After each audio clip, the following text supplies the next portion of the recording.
The map that shouldn't exist. No one was ever meant to find the map, not because it was dangerous, or powerful, or forbidden, but because it had been erased by time itself. Not destroyed. Not sealed away.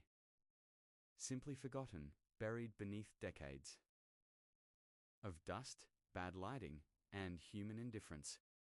The bookstore where it waited had survived longer than it should have. Wedged between a laundromat and a closed-down cafe in downtown Seattle, it was the kind of place most people walked past without noticing. Its windows were permanently fogged, its sign missing 2 letters, its bell cracked so that it rang with a dull, tired sound.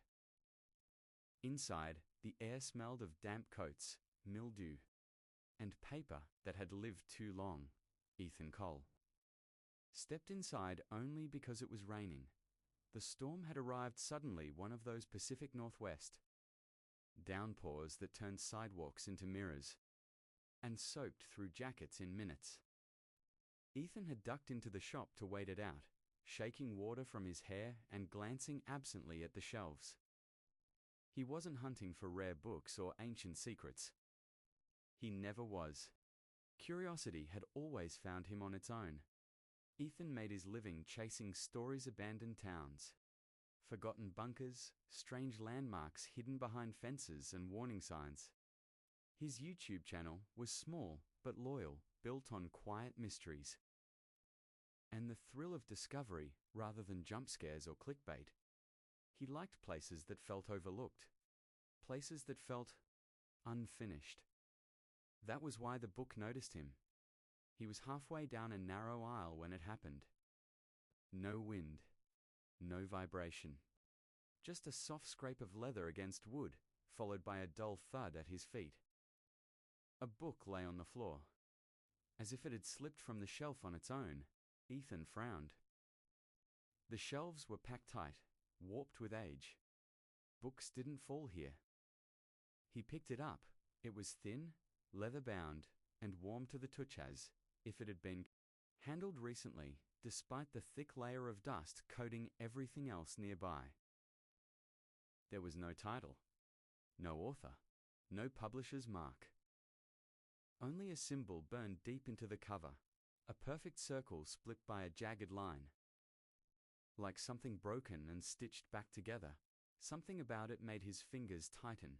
Inside, nearly every page was blank.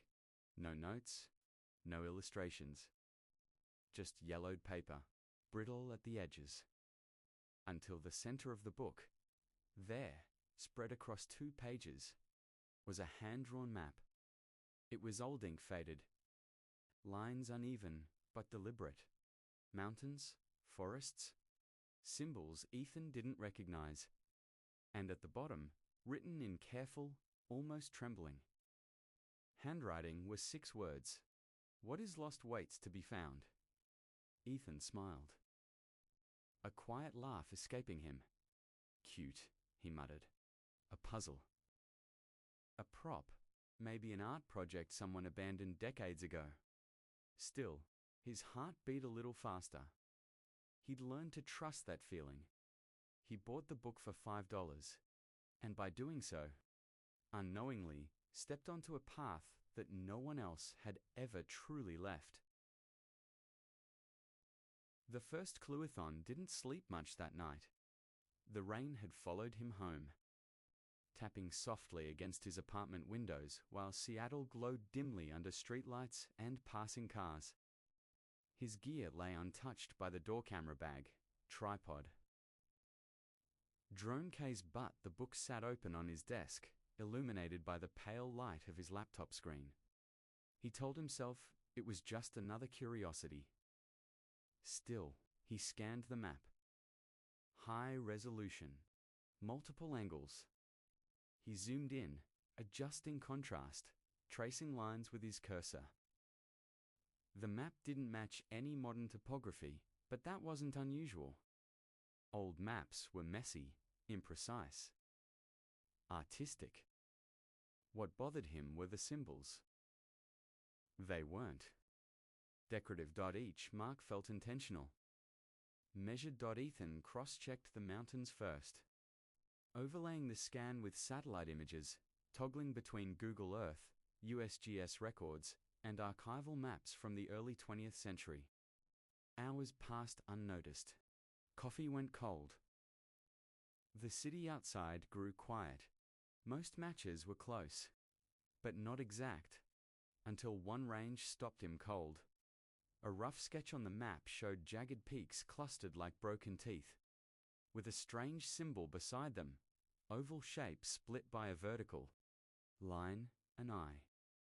Ethan leaned closer. After refining the overlay, rotating it slightly, he found it. Northern Montana. Remote, harsh, beautiful, and according to official records, emptied. No towns, no roads, no trails. That alone wasn't impossible. But then he dug deeper. Military archives, declassified documents, half-buried PDFs scanned so poorly they were barely readable. He searched dates, coordinates, codnets, CODENAM. He found ITA 1947 document labeled Restricted Survey Zone. No explanation, no follow-up. Just a reference to geological instability and an order to evacuate all personnel. The coordinates matched the map with disturbing precision. Ethan sat back, heart pounding. "Okay," he whispered. "That's new." The comments on Reddit were useless conspiracy theories, jokes, dead ends, but the absence of information bothered him more than wild speculation ever could. Entire regions didn't just vanish from records unless someone wanted them to. By dawn, Ethan had made up his mind. 2 weeks later, he was driving north, camera gear packed tight, map folded carefully in his jacket pocket. The closer he got, the quieter the world became. Cell service dropped. GPS roads thinned until asphalt turned to dirt, and dirt to nothing at all. When he finally stopped, the silence pressed in on him like a held breath. Ethan stepped out of the truck, boots crunching softly against gravel, and looked toward the tree line. Somewhere out there, something had been waiting, and it knew he was coming. Into the quiet, the road ended without warning. One moment, Ethan was following what passed for a highway cracked asphalt. Faded yellow lines, the occasional rusted sign warning of falling rocks. The next, the pavement simply gave up, dissolving into a narrow dirt track choked with weeds and loose stone. His truck lurched forward, suspension groaning in protest. "Great," Ethan muttered. Easing his grip on the steering wheel, his GPS screen blinked once, recalculated, then froze. A second later, the signal icon vanished entirely. He tapped the screen out of habit, already knowing it wouldn't help. No bars? He glanced at his phone. Same story. The radio crackled, voices warping into static before cutting out altogether. Ethan turned the dial slowly, cycling through frequencies. Nothing but a low, hollow hiss filled the cab. Silence followed him in through the open windows. It wasn't just the absence of sound, it was the absence of movement. No birds darting between trees, no wind in the branches. Even the clouds above seemed suspended, heavy and unimoving. Ethan had been in remote places before. Abandoned mining towns, desert test sites, forests miles from the nearest road. There was always something: insects, wind, distant animal calls. This place felt paused. He drove another half-mile before the path narrowed too much to continue. Reluctantly, he pulled over, killing the engine. The sudden quiet pressed in immediately, thick and unnatural. Ethan sat there for a moment, hands resting on the steering wheel, listening. Nothing listened back. He grabbed his backpack and camera, slinging the strap over his shoulder. The map came out next, unfolded carefully. The paper felt fragile now, almost brittle, yet the ink remained stubbornly dark. According to the drawing, he was close, very close. The forest swallowed him within minutes. Tall pines rose on either side of the trail, their trunks straight and unnervingly uniform. Moss clung to rocks and roots in thick, damp layers, muffling his footsteps. Even the air felt different, cooler, heavier. Like breathing through cloth, Ethan started recording. Day 1, he whispered into the camera, keeping his voice low, without quite knowing why. Northern Montana. Coordinates matched the map. No signal. No roads. And no idea why this place was wiped clean. As he walked, he noticed how the forest resisted him. Branches snagged his jacket. Roots caught at his boots. The terrain wasn't difficult, exactly, but it felt deliberate, as though the land itself were pushing back. After nearly an hour, the trees began to thin. The ground sloped upward, rocks jutting through the soil in jagged clusters. And then, Ethan saw it. The formation. A massive outcropping of stone rose ahead. Its surface cracked and weathered, shaped uncannily, like the symbol from the map. An oval depression split by a vertical ridge. An eye, staring blindly into the forest. Ethan stopped walking. For a long moment, he simply stood there, heart pounding, the camera trembling slightly in his hand. "There's no way," he whispered. He circled the formation slowly, comparing every angle to the map. The match was perfect. Too perfect.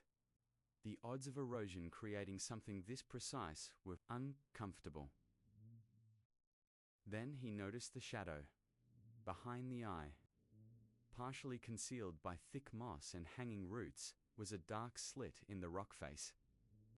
Narrow, easy to miss if you weren't looking for it. A cave. Cold air drifted from the opening, carrying the faint scent of metal and damp stone. Not earth, not rot. Something else. Ethan hesitated. Every instinct he had professional and primal. Adam to mark the location, take photos, and leave. Come back with permits, with backup, with someone else. Instead, he adjusted the camera's light and stepped closer. The entrance was barely wide enough to squeeze through. Inside, the temperature dropped sharply, his breath fogging in front of him. The walls were smooth in places, unnaturally so, as though carved rather than worn. The light from outside faded fast. After a few careful steps, the cave opened slightly, revealing a sloping passage descending into darkness. Water dripped somewhere far below. Each echo spaced too evenly to be natural. Drip, drip, drip, drip, drip, D. Ethan stopped again. He turned off the camera. The silence rushed in instantly, heavier than before. His own breathing sounded intrusive, wrong. He swallowed and forced himself forward.